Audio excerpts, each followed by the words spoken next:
you some examples of the roles that peers play in different responses to problems faced by people who use drugs.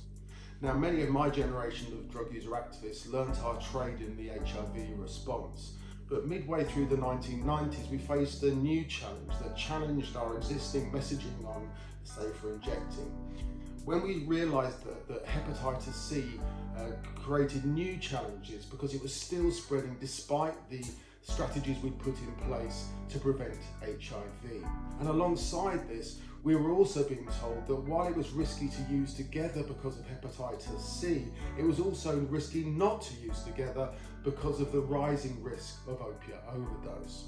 So one of the strategies we came up with in this viral protection campaign, which was a campaign designed to upgrade knowledge on safer injecting, was a concept called the protected using space. And this actually was an idea that came from a conversation between myself and Jude Byrne, one of the leading Australian drug user activists.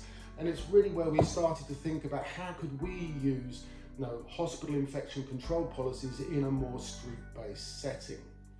And this type of collaboration can be further seen in the response around crack cocaine. So in the UK we had a group called the Crack Squad, and we came up with harm reduction guidelines and self-control strategies that we promoted through this leaflet that we developed with our partners HIT. And this supported another strategy that was being pioneered by our peers in North America, so particularly Mark Kinsley from the USA and our late great Rafi Balin from Canada promoted this idea of straight stems or crack pipes and their sister intervention methamphetamine pipes as a harm reduction strategy to prevent hepatitis C and also as a positive engagement tool.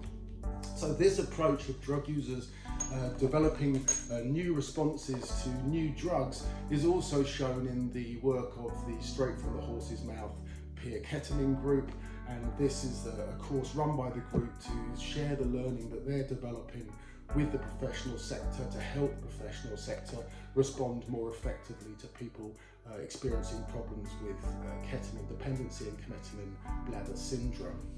And finally, I want to just highlight this, or penultimately, I want to highlight this technical resource from EuroInput, which is a technical resource highlighting the critical role played by peers in distributing naloxone and highlighting this model called peer-to-peer naloxone distribution.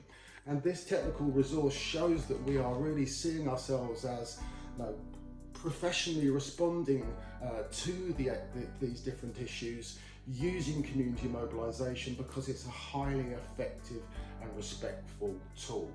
And just to show our real capacity, finally, it's worth looking at the Input and EuroInput COVID-19 leaflet. And we were able to get a leaflet out in 20 different languages promoting the guidelines endorsed by Input, and we had that out on the streets of Athens by the 5th of March. So this really shows the power of peers in the pandemic.